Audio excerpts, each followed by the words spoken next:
Muchas gracias por continuar con nosotros. Estamos en Guanajuato Informa Televisión, hoy transmitiendo desde el municipio de Irapuato y bueno, pues desde un lugar que usted ya conoce, Restaurant La Imperial, que está ubicado en la esquina de Juan de Urbina, en la Prolongación Moderna, y el Boulevard Lázaro Cárdenas. La verdad es que al ratito le vamos a enseñar aquí y lo que aquí se come. Hoy me acompaña y agradezco que esté con nosotros a la diputada federal Mayra Enríquez Vanderkamp. Ella es de la circunscripción número 2 y es de la fracción del Partido Acción Nacional. Mayra, qué gusto poder compartir este espacio. Gracias. Al contrario, muchísimas gracias. Me da mucho gusto estar contigo. Mayra, pues hay mucho que platicar, hay mucho que hacer. Primero, para la gente que hoy nos está viendo a través de internet, platícanos quién es Mayra Enríquez. Yo podría decir que es una persona que lleva más de 20 y tantos años en el servicio público, haciendo política, haciendo lo que le gusta, que lo único que le falta es ser presidenta municipal de León. Pero tú dinos, ¿cómo te defines? Pues sí, una abogada política, también madre de familia. Creo que finalmente una servidora pública con mucha vocación para este tema y muy orgullosa también de tener la oportunidad en este momento de representar a los guanajuatenses como diputada federal. Hoy desde la legislatura, pero también has estado en... Bueno, he sido secretaria del ayuntamiento. La primera secretaria del ayuntamiento en León, ¿no? La primera diputada local por mayoría electa en León, la primer síndica, fui regidora también, 2 veces diputada local por mi municipio en León, en el Distrito 3, y ahora pues diputada federal plurinominal. Esto es, no tengo un distrito asignado, sino soy parte de una lista de mujeres y de hombres que ha propuesto Acción Nacional, justamente para garantizar la pluralidad en la Cámara de Diputados, y tengo esa enorme responsabilidad y este gran privilegio. ¿Cuántos años? ¿Sí son más de 20? Sí, bueno, yo entré a la política, déjame contarte, cuando tenía 17 años. Entonces ya tengo 45. Sí son más de 20. Tengo 45. Entré siendo ¿Y por qué entraste joven. a los 17 años? Porque siempre quise... ¿Qué mueve a un chavo de 17 años a una chava de 17 años a entrarle a la política? Bueno, es que yo estaba viviendo ese México de opresión, donde no existía el tema de derechos humanos, donde ni siquiera el voto valía. Todo el mundo sabía que iba a ganar el PRI, pasara lo que pasara. Yo estaba en el Instituto Lux con los jesuitas y fue donde empecé a ver que era necesario participar en otras actividades comunitarias. Entré primero a Amnistía Internacional, vi que era necesario hacer cambios y me empecé a interesar en el tema. Una vez nos dejaron una tarea, me tocó ir a revisar qué era Acción Nacional y me enamoré del partido. ¿Qué te puedo decir? ¿Siempre has estado en el PAN? Sí, siempre Porque he estado hay políticos que hoy están en uno, mañana en otro, pasado en otro y luego regresan al de origen. ¿Siempre has estado en el PAN? Yo siempre he estado en el PAN desde los 17 años. Luego a los 24 tuve la oportunidad de ser suplente de diputado federal. Luego a los 27 fui regidora, a los 29 diputada local. Y bueno, creo que ha sido una enorme oportunidad, un enorme privilegio y también creo que ha sido para mí muy pleno. ¿Cómo se puede ir construyendo una familia en medio de tantas responsabilidades? Bueno, yo creo que primero es porque el concepto de familia en el que yo crecí tal vez es distinto a lo que se había vivido en otras familias. Mi mamá quedó viuda cuando yo tenía 5 años, somos 11 hermanos y nos sacó adelante ella sola. Obviamente todos nos compartíamos las responsabilidades, las tareas en el hogar y eso también hizo que yo entendiera que no todas las actividades las tenía que realizar yo, sino que podía delegarlas, que podía apoyarme. Y mucho de este apoyo ha sido porque mi esposo, porque mis hermanas estuvieron ahí ayudándome, porque luego mis hijos también entendieron que había cosas que ellos tenían que hacer y tenían que contribuir, porque sería muy difícil en estos temas estar participando si el rol fuera el de siempre. La mujer en casa a cargo de todo y además trabajar en la política sería un exceso.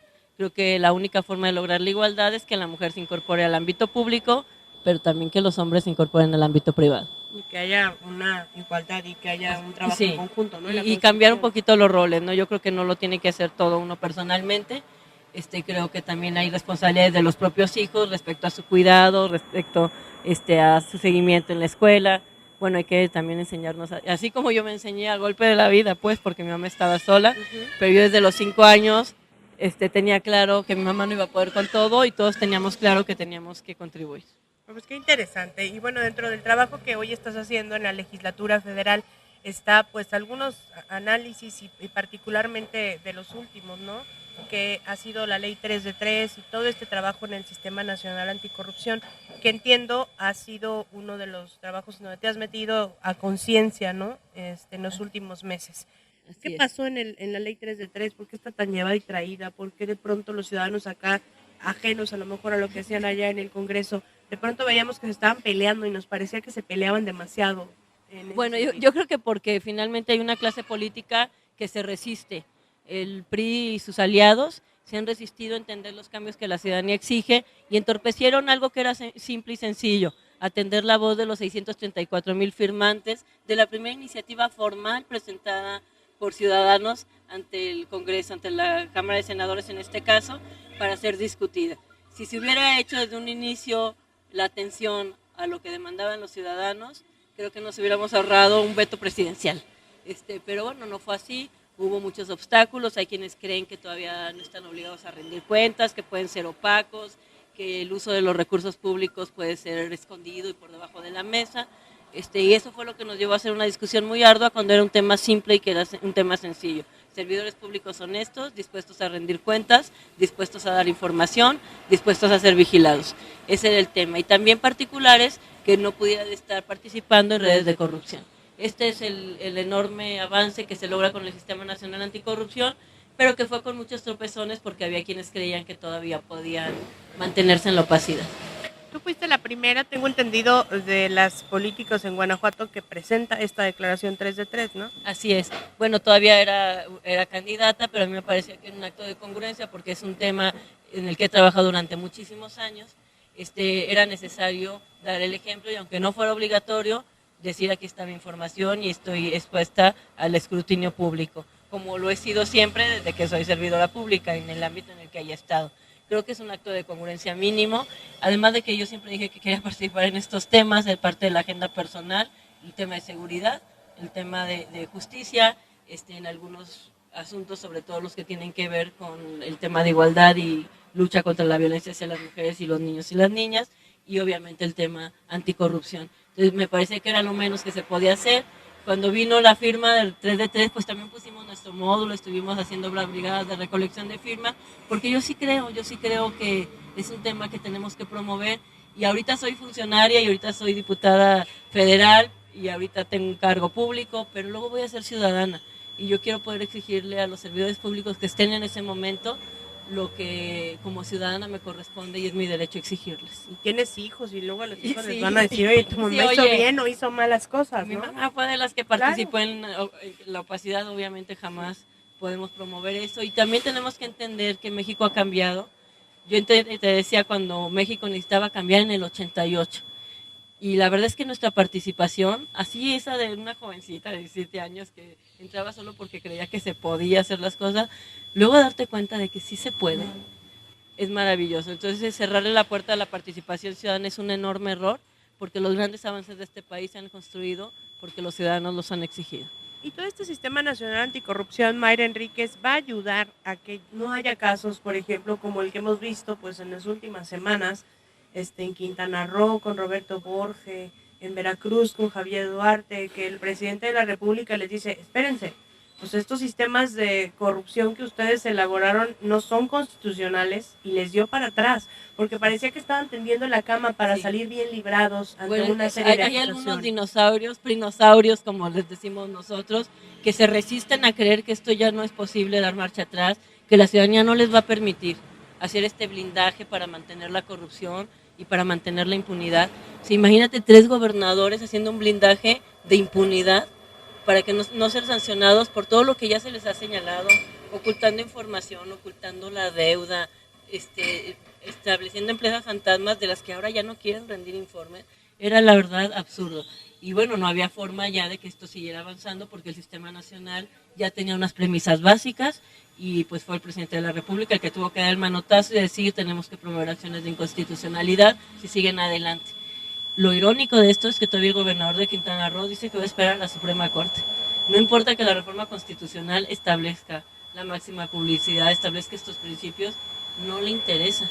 Cree que todavía puede ir ahí cínicamente, pero yo también estoy convencida de que la Suprema Corte, con todas las reformas que ya se hicieron, no puede sino dictaminar que lo que están haciendo está mal y que tienen que ser sometidos al escrutinio y a la vigilancia de la ciudadanía y de los órganos institucionales creados para ello. ¿Y es un tema de partidos o de personas, Mayra? Porque habrá quien diga, bueno, pues también cuestionado está Padres en Sonora, ¿no? Así es, bueno, y obviamente hay una responsabilidad personal.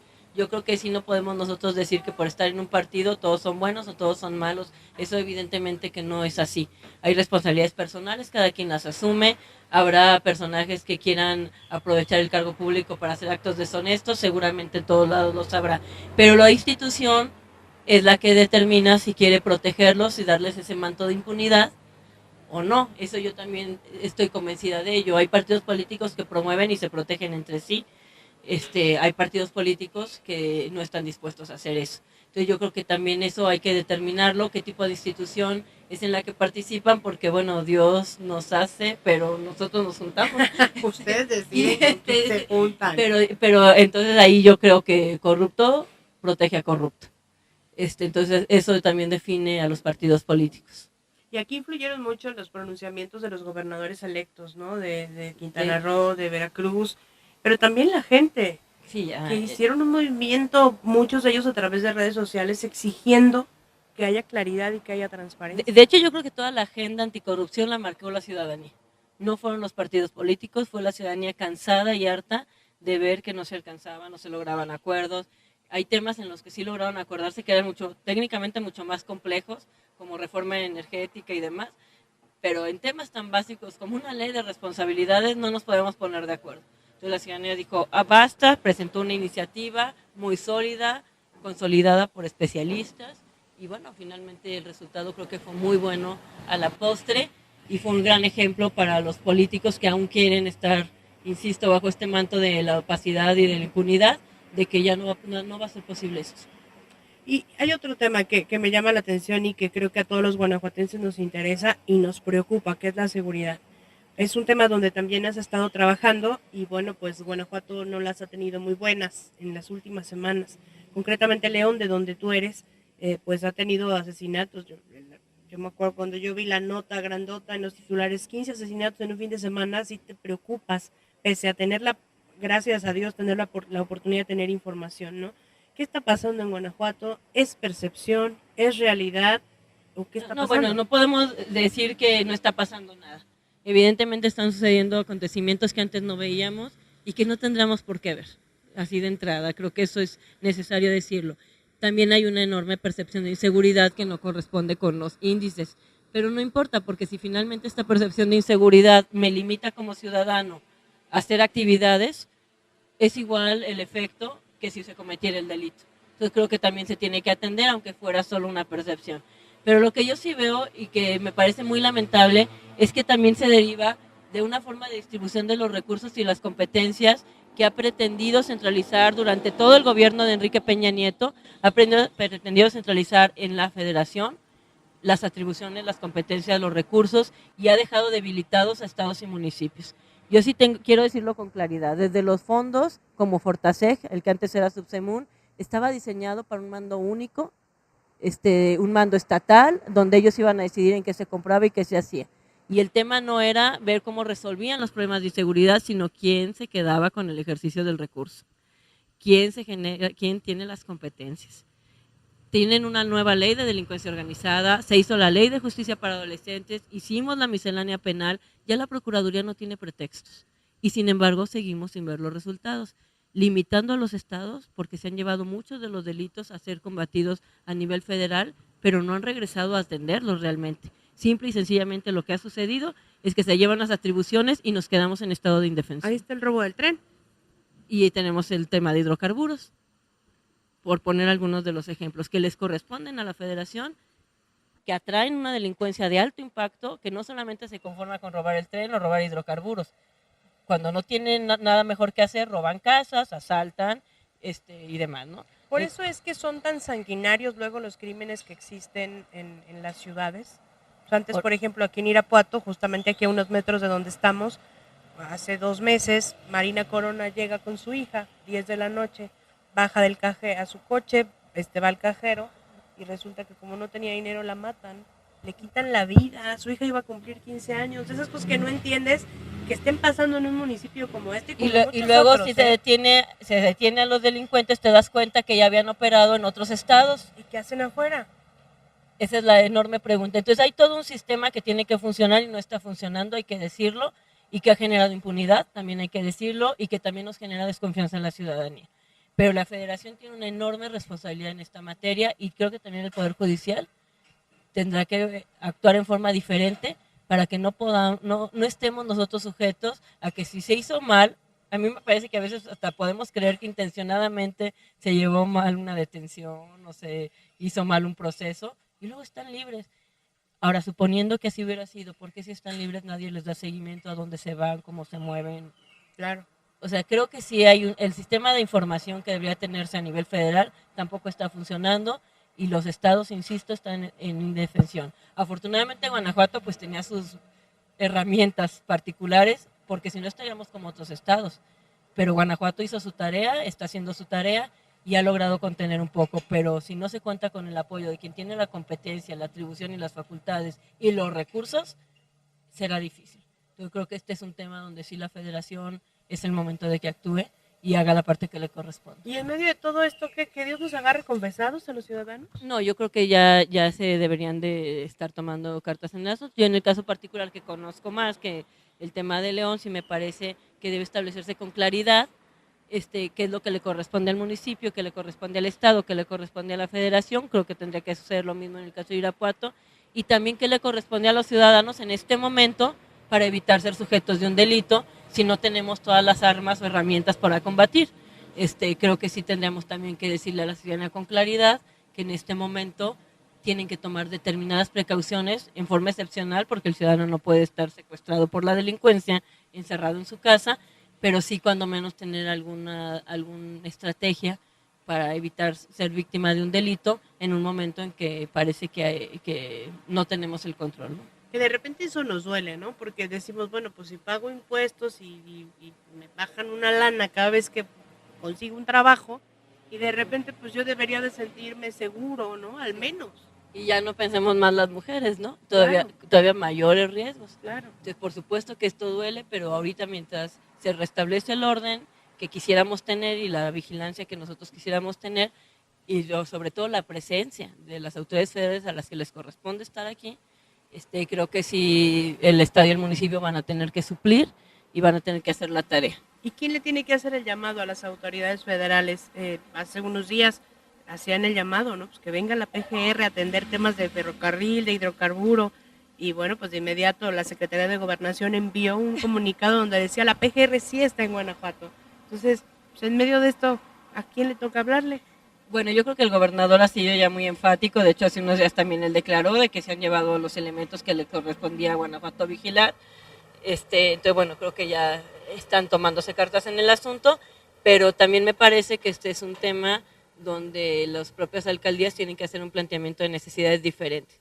Cuando se aprobó el presupuesto, yo lo señalaba, el presupuesto no le permite a las autoridades municipales hacer las adquisiciones y destinar el recurso a aquello que necesita. Desafortunadamente, ese recurso está etiquetado y está en base a un estudio de escritorio, me parece, que no atiende nada a una problemática particular de Irapuato, por ejemplo, con el tema de ferrocarril, o de Salamanca con el tema de hidrocarburos, o de León, en caso específico. Creo que entonces debemos también nosotros trabajar, y creo que es un compromiso que tenemos que tener diputados y diputadas, de modificar este esquema de asignación de los recursos que no le permite a los municipios tener las herramientas necesarias para combatir la delincuencia. Ese también es un tema que queda pendiente y es por eso que yo quería estar en esa comisión de seguridad, justamente para debatir el tema de que quieran llevarse el mando policial, porque si así no están, ahora que se lleven también nuestra policía, menos bueno, está. Entonces ¿a dónde gritamos auxilio? Entonces, ¿Tú estás en contra de este mando interestatal? Yo creo que no debe haber un mando cuando la policía municipal tiene capacidades para actuar, porque entre más lejano esté la posibilidad de que yo vaya y pida el apoyo, también más lejana está la solución. Entonces yo como ciudadana sí quiero tener a un alcalde al que le pueda decir mi colonia es insegura. Y no quiero tener que esperar a que me digan desde no sé qué mando para ir a avisarle que mi colonia está insegura. Mayra, hablando de León, ¿cómo va León? ¿Cómo ves a León? Hay quien dice que el gobierno de León va lento, hay quien dice que no, que ahí va, que va dando resultados. ¿Cómo ve Mayra Enríquez? ¿Conoces el tema? ¿Has estado atendiendo desde la sindicatura, desde la Secretaría del Ayuntamiento? ¿Has sido regidora? ¿Cómo ves a León? Mira, es muy difícil tener una velocidad alta cuando te han entregado un vehículo desvancijado. Creo que también hay que reconocer la forma en que se recibe por parte de Héctor López a León. Creo que había un caos enorme, no solamente en temas administrativos, sino en temas de decisiones. Hay muchísimos temas en materia de recursos públicos que se están pagando para asuntos que antes no se pagaban porque no eran necesarios, pero que alguien decidió, por ejemplo, el de la recolección de la basura, hacer una concesión que le cuesta muchísimo a la población, que impide que se destine ese recurso a otras cosas. Yo sí creo que tenemos que hacer una evaluación basada en un diagnóstico inicial, pero me parece que eso le corresponde al alcalde, no me corresponde a mí decir cómo se recibe la ciudad y qué es lo que se ha hecho hasta el momento, sino que le corresponde a él. Lo único que a mí sí me queda claro es que no podemos tener la velocidad que hubiéramos querido porque no existen las condiciones ni de orden administrativo ni presupuestal como para haber arrancado con mayor ímpetu. Entonces, bueno, pues me parece que eso lo tenemos que tener en cuenta. Digamos que no pudieron arrancar en primera, le tuvieron que poner neutral un ratito. Reparar el carro. ¿No? Ponerle llantas. Primero ponerle llantas. Así es difícil, ¿no? Quisiéramos luego tal vez compararnos con otros municipios en otros estados donde hay continuidad. Bueno, creo que es diferente la dinámica. Creo que es diferente la dinámica. En algún momento Mayra Enríquez intentó contender por la candidatura a la alcaldía. No favoreció el asunto. ¿Has quitado el dedo del renglón o todavía es algo que te llame la atención? Mira, yo creo que aquí la parte importante es cumplir con las obligaciones que uno tiene en el presente. Porque si me dedico a pensar en el futuro voy a descuidar. Pero hay quienes piensan en el futuro al día siguiente de que tomaron el cargo, Mayra. Luego ni sucede ese futuro porque pasan muchas cosas. Y a mí sí me parece que hay demasiados temas pendientes todavía. Demasiados temas pendientes en la Diputación Federal como para distraerse.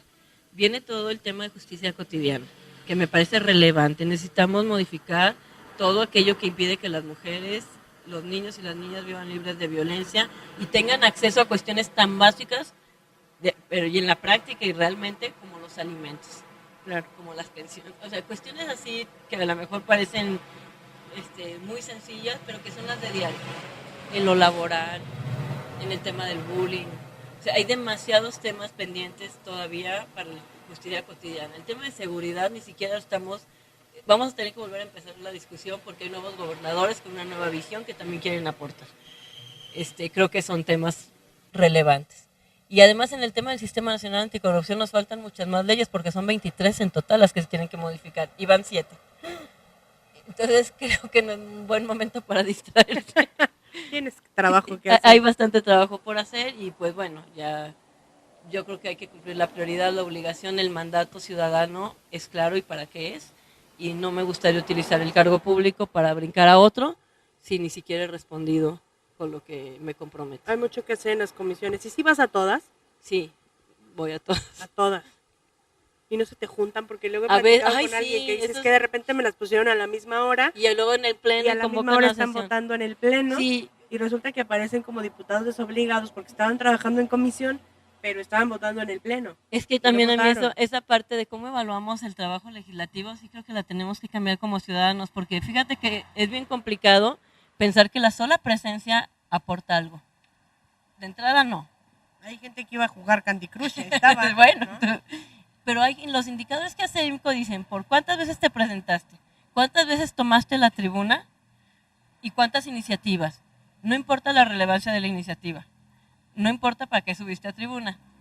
Y aparte, déjame decirte, ya la tribuna no es como antes, son 500 diputados. Yo creo que tenemos que quitar, porque ni siquiera es práctico. Claro. Para subir a la tribuna tienes que autorizar tu grupo parlamentario, y nada más en mi grupo hay 108 que quieren subir antes que yo sí la siento decir, somos 109. ¿Cómo decides quién sube a la tribuna? ¿Y qué relevancia tiene a lo que sube? Entonces, bueno, yo sí creo que tenemos que buscar mecanismos diferentes, pero también me parece que esto nos obliga a pensar si es práctico, si es útil para la población un congreso de 500 diputados y diputadas. Con 300 muchos, basta, ¿no? 200 de mayoría y 100 plurinominales para hacer la compensación y que haya pluralidad. Nos ahorramos los sueldos de muchos. Los sueldos y el tiempo que luego pierden los asesores. Y hacemos, la verdad, que más exigible y más visible el trabajo legislativo. Ujú. Porque la verdad, si ahorita tú le preguntas a cualquier ciudadano, te va a decir, ni sé quiénes son, ni qué hacen, ni cuándo subieron o qué aportaron. Y todos vamos en la misma bolsa calificados mal. No hay posibilidad de que brinques y somos 500. O sea, la verdad Y es con que estos 500 sí puede haber alguien que vaya y con la mano en la cintura nomás vaya a calentar el asiento, así es. ¿no? Y que vaya a luego aportar pase su voto desapercibido. cuando se lo ordena a alguien. Claro. Levantar el dedo nada más. Así es. O hacer iniciativas solamente por cumplir y aparecer un día en un periódico que diga, eres el mejor diputado del mundo o la mejor diputada del mundo. O sea, realmente tu iniciativa, tu propuesta se aprobó, fue de impacto, los ciudadanos se vieron beneficiados, ¿en qué? O sea, creo que sí se tiene que modificar. Pero también me parece que es un tema que debemos evaluar porque también tiene un impacto presupuestal muy alto, un congreso así de enorme. Una Cámara de Diputados, porque faltan los senadores, que también me parece claro. que son demasiados. Que si quitáramos una tercera parte de los que hay, podríamos trabajar como se hacía antes. ¿Qué no se haría con esa lana? Yo sí creo que se puede hacer una forma distinta, exigir en forma individual a cada diputado o diputada, que cada ciudadano sepa quién es su diputado de distrito y plurinominal, y les puede decir, a ver, tú cómo votaste, tú qué hiciste, tú qué dijiste en este tema, porque luego decimos, es que lo aprobaron otros, yo ni quería. Ah, sí, ¿dónde está lo que tú dijiste para que no querías? ¿Dónde fue tu posicionamiento? O yo voté a favor y resulta que lo que votaron otros, tú te lo cuelgas como si lo hubieras hecho. Ah, sí, ¿dónde está tu aportación? ¿En qué comisión lo propusiste? Creo que sí tenemos que evaluar diferente y los diputados y diputadas también creo que tenemos que aprender a rendir informes en forma distinta para no andarnos colgando del trabajo de otro y que no nos vaya a pasar como la mosca arriba del buey que va diciendo, estamos arando. Pues yo creo que así tendríamos que hacer algo así. Algo así. Mayra, pues muchísimas gracias por haber platicado con nosotros en Guanajuato Informa. Te agradezco muchísimo. Y ojalá que se repita, ¿no? Para seguir viendo cómo van avanzando. Llevan 7 leyes del Sistema Nacional de Corrupción. Nos faltan, Todavía todavía nos nos platica. pero tú dijiste que íbamos a comer, que aquí era muy bueno, así Bueno, que ahorita vamos a comer. Estamos en la Imperial. Muchas gracias, Gracias. Mayra. Gracias a la Imperial también, ubicada aquí en la esquina de Lázaro Cárdenas con Juan de Urbina. Nosotros aquí nos vamos a quedar a comer, pero les agradecemos que hayan estado con nosotros. Fue Mayra Enríquez Van der Kamp. Ella es diputada federal por la fracción del Partido Acción Nacional. Hasta la próxima en Guanajuato Informa Televisión. hasta luego.